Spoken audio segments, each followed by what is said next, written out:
So we got a always spinning fetching process here.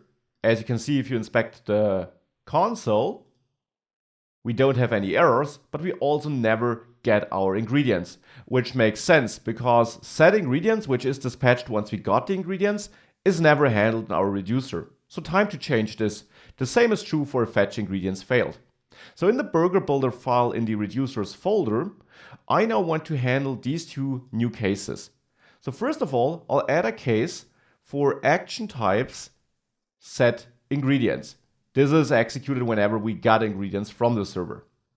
There I want to return a new state, and I'll copy the old state first for that reason.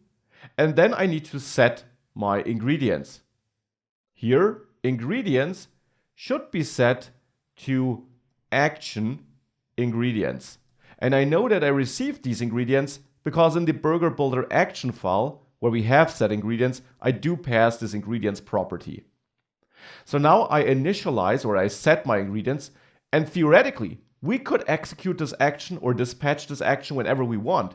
So we could also execute this, set this with any set of ingredients, with any JavaScript object representing our ingredients at any point of time we want. For example, to reset the currently built burger. Here, however, I just want to use it to initialize our ingredients. Now with that, I call set ingredients. I then also want to handle the other case that the fetching of ingredients failed. There I will also return a new state where I copy the old state.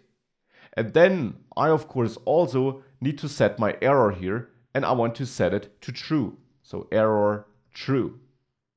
Now one important thing, when we call set ingredients here, I want to set my error to false to reset it in case we had an error earlier and now don't have it anymore. So I'll set my error to false here. So with that, we added our reducer logic. Now we need to connect our container. So I'll head over to the burger builder file, and there at the bottom of this container, we no longer only need the ingredients, we also need to get information about a potential error. So here I want to get my error from state, and now there the error property. Keep in mind, thus far we have no different slices of state, we only have one reducer, we're not combining any. So with that I have my error. Now one other thing we have is we never dispatch our init ingredients action. This one, which actually reaches out to the web. We never dispatch this, so this will never get initialized. So I also want to be able to dispatch that from the burger builder. So I'll add a new property here to map dispatch to props. I'll name it onInit ingredients, and I'll dispatch my burger builder actions here. And I need to add the burger builder actions to the index.js file where I bundle them. Here I need to add init ingredients. So now I can reach that from my burger builder container file, init ingredients, and execute it.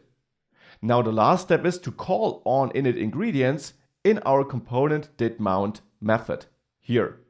So there I will now execute this props on init ingredients like this.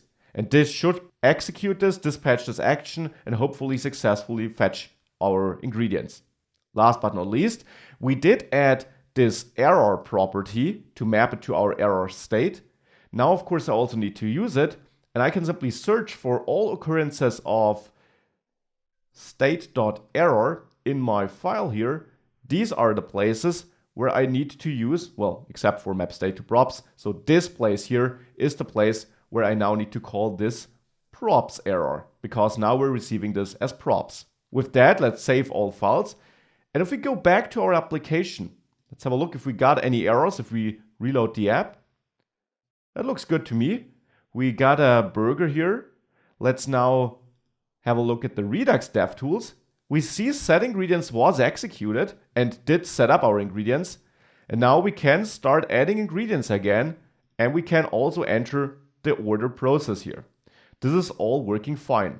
Last, I want to check if error handling works.